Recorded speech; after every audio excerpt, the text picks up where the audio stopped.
Restorers, thanks for checking out a fresh episode of the Restoration Today podcast. Today I'm excited to be joined by a repeat guest because the company keeps innovating and there's exciting stuff to talk about. So I am joined by Erin Hynum. He is the Senior Director of Product at Phoenix. They have a brand new piece of equipment out that their booth was packed at Aramsco when I was there. It was like standing room only, people mobbing their booth over this piece of equipment. And I'm going to let Erin talk all about it. So Erin, first, I'm going to toss it over to you to kind of introduce yourself and share a little bit about Phoenix and the background of the company before we jump into product stuff. Sure. So I'm Erin Hynum with Phoenix in product management. And, Phoenix has been around for a long time, started in 1994. Larry Carlson, who really got it started, is still with us, and which is awesome. And, we've come a long way. I mean, Phoenix started, there were competitors in the market before us. So it took us a while to get the full product suite out, but time kept moving along, and here we are 30 years later, and we've got some pretty great products, including the DryMAX XL Pro, which I'm super excited to talk about. Loved the reception and love talking to contractors about it. And it's really kind of a fascinating story. When we started the project, we said, hey, the R250, it's been around a long time. Started originally that body as the R175 back in like 2006. And so it was, time to update it. And, when we started working on it, every time we talked about it, we came up with a design that was like, horizontal and looked like DryMAX XL. And so eventually we just realized, like, hey, I can't think of a good reason to have a vertical dehumidifier other than the fact that it doesn't go up and down. The DryMAX XL anyway didn't go up and down stairs very well, because it only had 8-inch wheels. So we made a big pivot where we said, okay, this is a new project. We're actually going to make it the best of both worlds, and it's actually going to replace DryMAX XL. And that was kind of a little bit of bold thinking, because really that was our number one selling dehumidifier we were just talking about getting rid of, on top of what was previously our number one.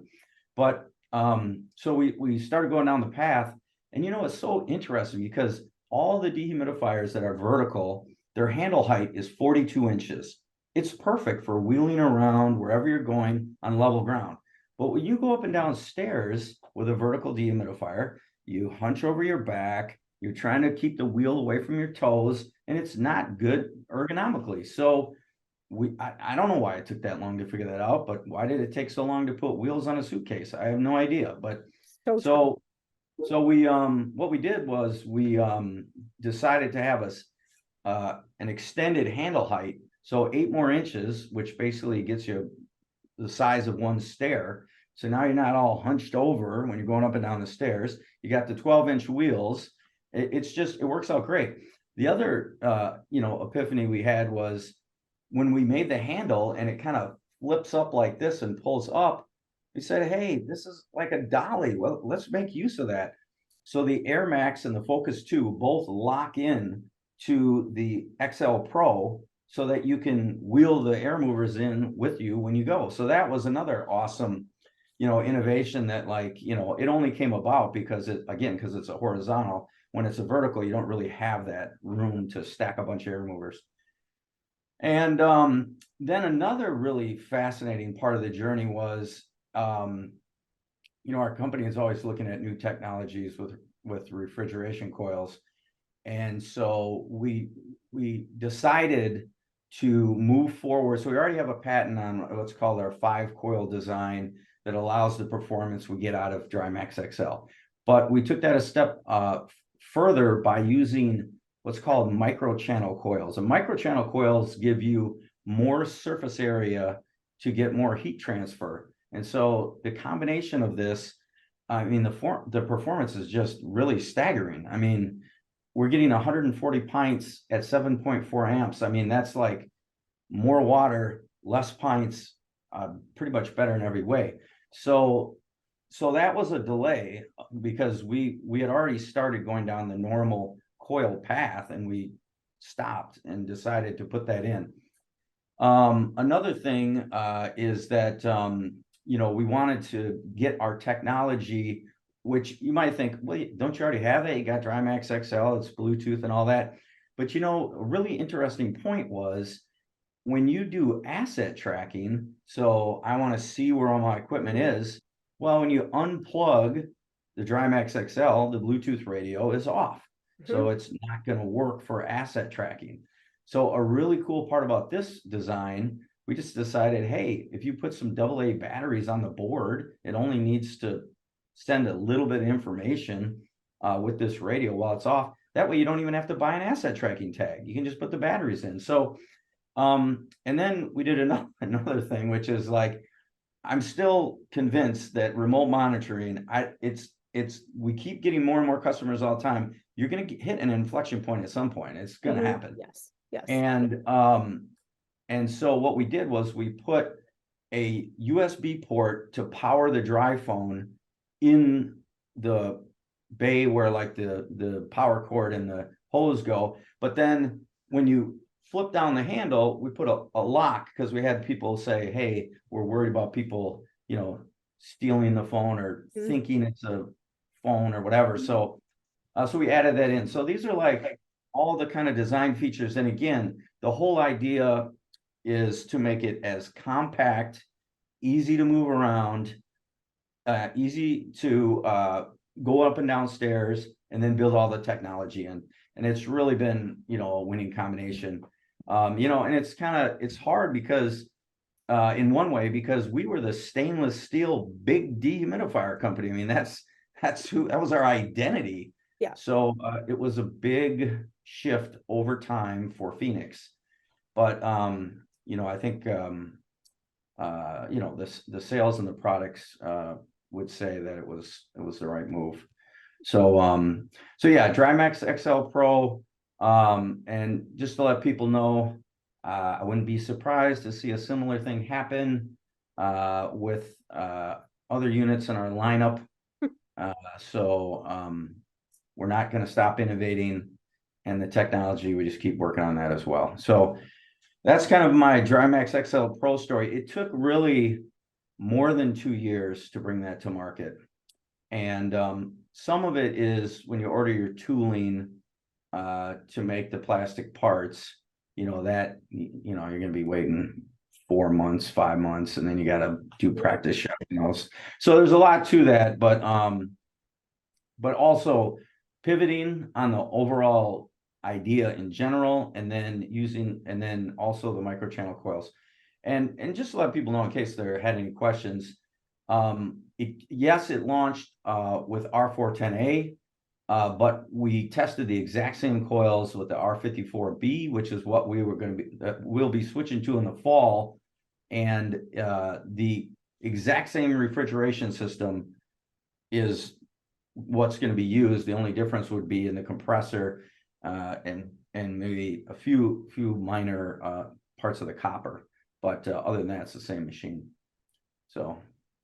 Okay. So, all right. It sounds like other innovations coming out in about 2 years. So what was it like along the journey? I'm sure that, all of these innovations that are in the XL Pro didn't all come up at day one of 2 years ago. It was, I'm sure, constant innovating. So what's that like on the equipment side, on the manufacturing side, to go through like probably so many iterations and make changes and tweak this and tweak that?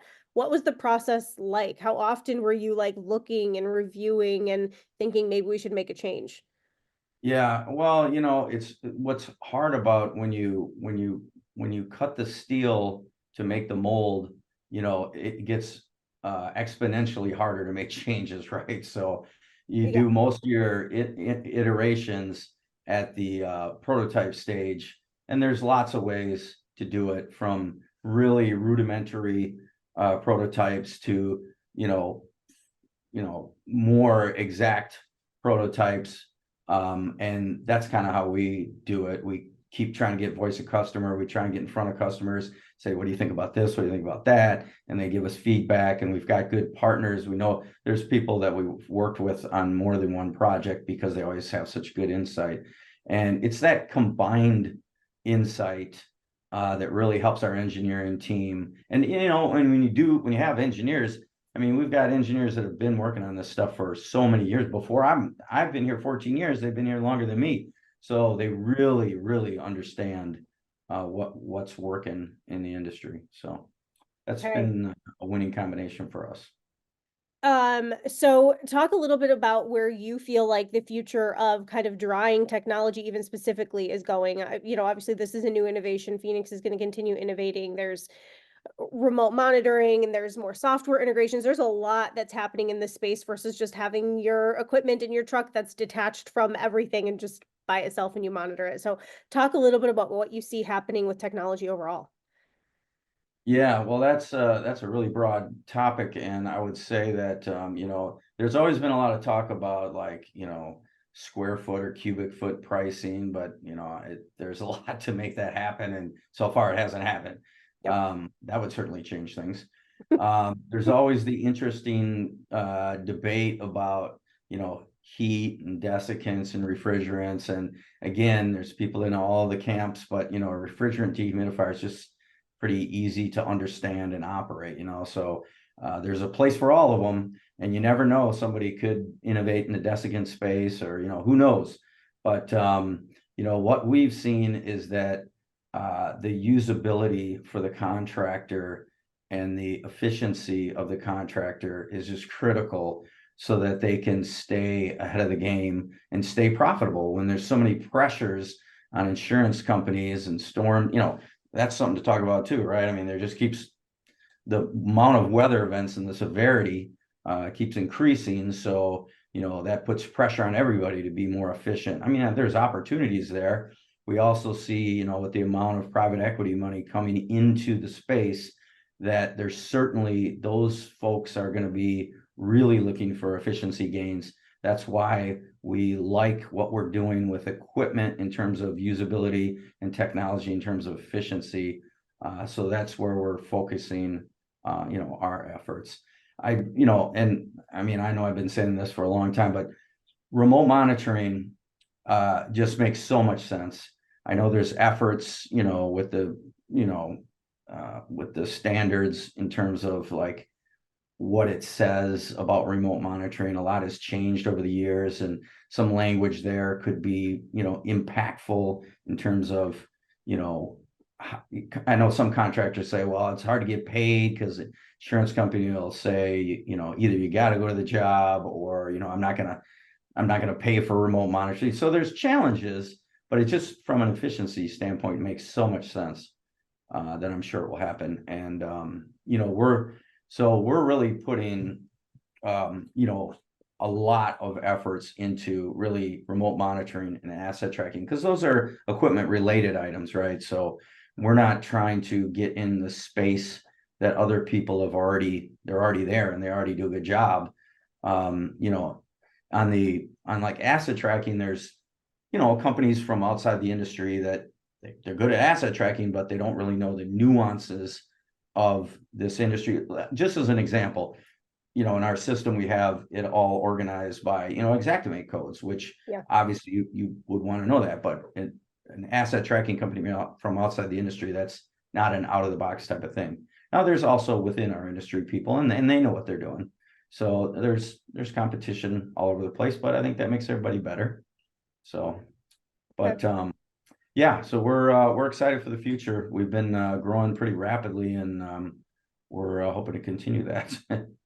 What do you see kind of as far as industry trends go? I mean, just as a vendor who's been in the industry for more than a decade, and a lot of contractors and a lot of the other vendors, what do you kind of view as the landscape right now? I think we're kind of in an interesting bubble where, 2023 was a slow weather year compared to 2022 and years prior to that, but they're saying 2024 could be massive.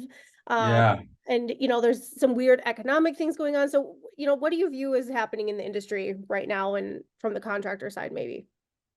Yeah, well, I mean, from the contractor side, it's not just the contractors, though. We've seen it in distribution and other places. Is a lot of private equity money, whether they're rolling up independents or even franchises that are, multi-location. So I would say that is a big thing that we've seen, is the need for multi-location type of information, right? So whether it's asset tracking, remote monitoring, or whatever your software does, the idea that somebody might want to be able to view it like what's going on in my office over here in this state or that state, or so a lot of requests for that. And on the distribution side for equipment, you see some pretty large distributors that are doing the same thing in the distribution space. And everybody gets more sophisticated, right? I mean, there's we innovate, our competition innovates, and everybody gets a little more sophisticated, and you just got to keep innovating and staying ahead of it. But I would say that multi-location for contractors is a big one that we've seen, and I do feel that these multi-location companies that get efficiencies down, they're going to be more profitable than somebody who is maybe just at one location and hasn't really invested in any of the technologies to be more efficient. So that'll be a challenge for maybe a smaller operator. Do you talk to contractors sometimes who are like, okay, we have our equipment set up, but I'm getting pushback from an adjuster on getting this part of the claim paid, or saying I have too many, or they've been running too long, why isn't it dry, or whatever? What kind of, I know that this is a big question, but what's kind of like ground level advice that you give to contractors who are struggling with pushback related to their equipment, and maybe how long it's taking to dry? Obviously it takes longer than 3 days. That myth's busted, but Yeah, I mean, the main one is knowing the answers. I mean, if you have something that's not drying out, and you don't know why, I mean, that's going to be problematic. So I think making sure that you can, cite standards, know what, tell them what's going on and why. Like if it needs to take more than 3 days because that's what it needs to take, make sure you can explain that to them. But and again, on the technology side, I mean, we've definitely had people tell us, hey, we get paid because we've got verified data, we've got so much data, we show them this, that's helpful. So I mean, and it doesn't have to be from us, it could be there are other systems, but the point is, having this data that's coming from sensors rather than somebody writing it down or typing it in, I think is really valuable. We've had people tell us that for sure. that makes good sense. Okay, Erin, anything else that you want to add that we haven't talked about? What shows are you going to be at this spring? Where can people see this in person? That's a good question. Yeah, well, it's basically pretty much you Everything. name it, we're going to be there. I Yeah. mean, we kicked it off the Ramsco show. There's RIA, I think is like next Week. Yep. next week. Trying to think what all shows there are. There's the spring experience, whenever that's coming up. There's various Yeah, there's a lot. franchise shows and things like that. And then as you move through, there's like, Crawford and Access. Yep. So I'll be at both of those. So we'll be pretty much wherever there's shows here, we'll be there, and we'll be showing stuff. Okay. All right. So now I'll go back to my last question that I think you were about to answer and I interrupted you. Anything else that you want to add before we wrap it up? Oh, well, I guess I would just say, if you haven't taken a look at horizontal dehumidifiers and just the way they stack and the functionality of it all, or maybe you would thought, well, they can't go up and downstairs, come check it out, because this is some amazing technology built into this XL Pro. It's really something to see. So come check us out. Awesome. Okay, you can check out usephoenix.com if you want to find out more, or just go to a trade show, because you're right, Phoenix is going to be everywhere. There's red everywhere. You can't miss them. So, Erin, thank you so much. I will see you at a bunch of shows, I'm sure. Have a great rest of your day. Absolutely. Thank you so much. Appreciate it. For more Restoration Today and the latest news, visit our website, cnrmagazine.com, and find the latest episodes of the Restoration Today podcast on your favorite podcasting platform.